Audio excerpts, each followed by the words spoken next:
Okay, so welcome to the Neon Juno exhibition stand here at the CogX Festival 2021. On this stand, we're exploring exponential leadership and how leaders can shape themselves and their businesses or their teams in uncertain times or times of change. Today we have with us Abi Pearce, who's founder of Seventh Heaven.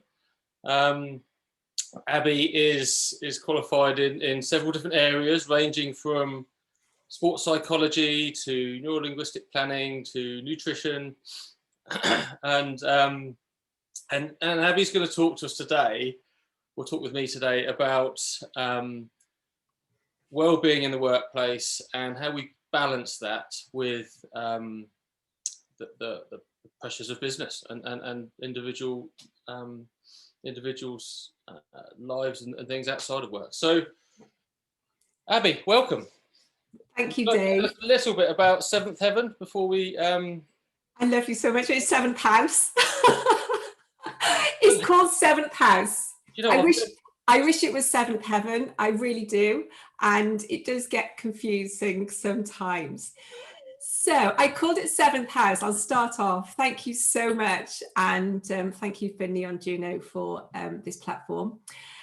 I founded Seventh House about 18 months ago. Seventh House, I called it that because in astrology, the seventh house is the house of relationships, including business partnerships. And that is my driver. And when I thought of that, it just made perfect sense. So fundamentally, everything that we're doing, everything boils down to the quality of our relationships and how meaningful they are and how purposeful they are. So a little bit about my journey and how I got here. So I've taken a little bit of an unconventional route. I have been working in the aviation industry. So I was straight away into the workplace. I worked on commercial airlines, and then for the last 20 years in private aviation. And then during that time, I invested into my own further education, as you just wonderfully pointed out, the NLP, the 4 years diploma in nutrition, and then a sports psychology, and more latterly a Gallup global strength-based coach, which I'm really proud of. So I'm basically fascinated by people. I think from a really early age, I've always been interested in observing people, what makes them tick, what makes them ticked off, and why they, think, feel, and behave and do the things that they do. So that's kind of my journey to here in a nutshell. And luckily, I've been able to stop flying, and I'm concentrating solely now on my coaching business. And I specialize in working with individuals who would like to make a change in their career or lifestyle, a change in their life, and for teams in small, medium, and large organizations, focusing on their engagement, performance, and well-being. Thank you. And sorry about the name. I've been saying it wrong today, and I wrote it down right, and I got it all wrong. Oh, don't worry. That's okay. Even preparation doesn't prepare some people. It was a nice intro. It was a good segue into why I called it Seventh House. Absolutely. Research plan. So there's been a lot of change in the last 18 months whilst you've been developing your business. And we've all been trying to make sense of it. And we've all been trying to adapt to different workplaces, different relationship dynamics, and so on. So I would think that a fantastic time to be bringing what you're doing and your experience and your expertise to the workplace. And we've all been very engaged with well-being of ourselves and our families, and work and life, home life have been merged together. How do you feel the next 12 months? How do you feel that you can really help businesses adapt and settle down into a greater routine? Yeah, it's interesting, isn't it? Everything's been accelerated, good or bad, in the last 12 months. I do believe that the wellness is going to take center stage for a bit. In my opinion, the working from home model is great, but in reality, clients, my own experience is that it is actually really hard. I think that the workplace, where your home has become your workplace, there's no sanctity anymore to be able to go and escape. The working hours are now all hours, and we are not switching off. People want to they say they want to work from home, but I have lots of people saying, and lots of people in teams are saying, they want to go back to the office because they are not doing any real focus work. The distractions at home, the I don't know, even if it's just the postman or the kids, or there's always something, and the quality and the quantity of work, even with the small amount of distractions, is going down. And I think that is putting pressure now on the performance, and I think it's adding to stress and adding to the anxiety. I also believe that the manager has a big job on their hands. I do not envy HR and managers at the moment. They have a huge amount of work to do. I mean, HR, they have to also be responsible for the well-being of their staff. So, when you go to the office, for example, there's the lighting, the ergonomics, there's, the wellness. You can actually see your staff. You can actually keep an eye on them and see how they're doing. But actually, when they're at home, you just do not know what kind of environment they're working under. And that's one of the responsibilities of the manager, isn't it? To make sure that, your staff are being looked after and their well-being is important. So I think we need to be looking specifically at supporting managers right now, because their role in delivering the outcomes, the performances, the goals, the tasks, creating the right culture, which is really hard, isn't it, when we're remote? And in the last 12 months, there's been so many new onboarders that they've never met, and they're just like the rest of us, just looking at this little screen. How are we supposed to have that energy, that, real feel for somebody, and then coach them and mentor them and create trust, which is really important. And I think having to do this extra work in psychological safety, but remotely with people that are spread all over the place. So that's a challenge. And then coming together to engage in kind of a meaningful way. Yeah, and I think the sudden nature of how the changes happened initially, and how the working from home was instigated and so on, we all know the story. But I think that created an environment where people were just manage yourself, we'll get through this. The initial, it wasn't let's set up processes, let's set up routine ways of caring and well-being and engaging, and the culture that you talked about. Yeah. Because at the time, go back to then, it was a short-term measure. It's become a long-term measure, and employees, team members, staff, managers, HR, businesses have all had to evolve and almost probably bring it back, bring some control back, bring some structure back for people. Yeah. And I think that's been quite difficult after such a sudden change and disruption. Yeah, I agree. It has been really difficult. I mean, who would have predicted it would have gone on for so long? But I mean, these are my opinions, right? But I do feel that working from home is not the best model. I can see there are talent that are leaving organizations for the job that does offer them that flexibility and to be able to work from home.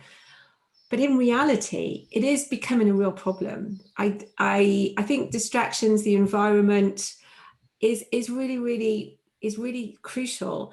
And in the workplace as well, there's in especially larger organizations, you know, they provide gyms, they provide some crash, there's 5, sorry, I'm going to backtrack a little bit there, Dave. There's 5 elements for well-being. And so this is going to enhance the performance of your staff. This is like base level. So if you address the career, the social, the financial, community, and physical. So a large organization will do that. They provide a gym, or they'll provide an independent financial consultant. They do give and back weeks or community and social events. Now, you don't have that when you're working from home. So how are managers going to create that? So people do feel that they are seen and heard and nurtured and valued, and they've got their place. You know, it's very much, we sit down, we do our work, our focus work, and then there's nothing else. So we have to try and create that.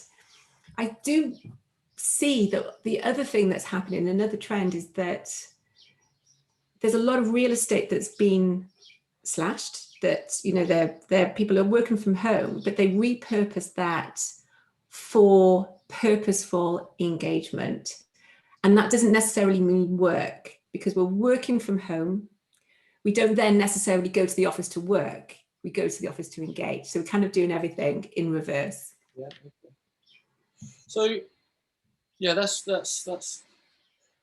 really interesting. I think what the 2 bits that have come through there are performance and well-being, and I know you wanted to talk a little bit about in what time we've got, a little bit about how businesses are going to try and keep, you know, how they can keep this in balance, because you know, I've known businesses that are very commercially focused and a light touch of well-being because they feel they've got to do it, should be doing it, and they felt that too much the other way was going to detract from performance. And yeah, that's something that a successful business will keep in balance, no doubt.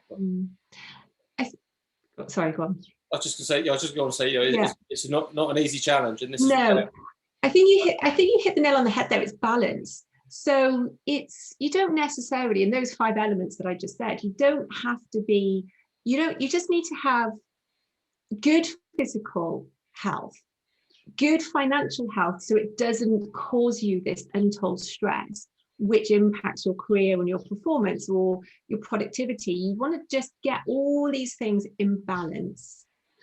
So when there is a huge amount of unbalance, so somebody who's doing really well and, you know, delivering on all their KPIs, but at the detriment of their physical or their financial or their relationships, eventually that will come back and it will affect their performance. So we don't need to be spending a lot of time on any of these things. We just need to get it in balance. When it's out of balance, then we're going to have that burnout, which is a real hot topic again. The burnout is now, I found this out last night actually, burnout is now classified on the International Classification of Diseases. I think it's number 11, that it's a real thing, and it's an occupational phenomenon. It's not necessarily anything mental, it's a very real thing. And just by having that, so if we get an out of balance, that is going to affect our ability to do the job. So, you know, with the lack of engagement, the lack of focus, the lack of wanting to do their jobs, which again, let's talk about engagement. Maybe there's this going on. So maybe some of these other bits of the well-being need to be addressed, because when we do our Q12 and we see that there is lower engagement, so what exactly is that? So go back to the Q12. Absolutely. I talked with Claire yesterday at this exhibition on engaging teams in the mission, the purpose of the business. And of course, you've touched on there a little bit earlier that is far more difficult, and managers or business leaders are going to have to find new ways of keeping their staff engaged in the purpose of their business. Strip away all the KPIs and customers and things like that. There's a real purpose to most businesses that when people are engaged with it, we were talking about how you share the workload and you share the audits and things like that. Yeah. And I would base someone's strategy around achieving that, around that connection with a business purpose and business purpose, and also knowing your strengths. Again, we're going back to the Q12. I think that is a really useful tool for just finding out where we are, how you define success, and getting the team to work efficiently together and facilitate the growth and the performance of the business. And the culture it's a very good marker. Yeah. So if there was a message that you're gonna you would share with someone as a golden nugget to take away from this exhibition stand, on what would it be? I know it's very difficult to break down one little golden nugget, but if you had to do that, what would that be? What would it be? The golden nugget. I think it would, for me, be about relationships. I think Claire said this yesterday about how do we get through the next 10 years? And she said together. So together, it means put in value. And I know AI is a really big thing, and with the technology and the being mobile, it's brilliant for getting us to work smarter, I guess, and having like loads of back-to-back meetings. But I think we need to shoehorn in somewhere relationships. I think knowing each other, so finding out what drives us, what our strengths are, what our blind spots are, empowering the manager to work really well to get stability and hope and the communication, all the myriad of things that the manager needs to do. Play to our strengths, find out how to define success as a team together, and that's it. Yeah, no, I think you pulled all sorts of things into that quite neatly with the messaging, the comms, but at the end of the day, we're all human beings that rely on other human beings. So I think that's a fantastic note. I think also when we need help, like I think it's to get a coach. I think that is really the golden nugget, isn't it? So there is so much pressure on managers. They need support, because without them, it's all going to fall apart. They are responsible for the variable of engagement by 70%. So it's really important that we support them in order to meet, we were talking about before, about performance, about the well-being and getting the balance. They're the people who are right in the center, and they have to understand the communication from the leaders and translate that down. It's really important that we look after them. So I would say get a coach. Yeah, and that's getting a coach, and what that effectively achieves is time out, isn't it? Time out to reflect and to think about what you're doing when you're not in amongst the pressures of a day job. That's the most powerful component for me for coaching that I've experienced.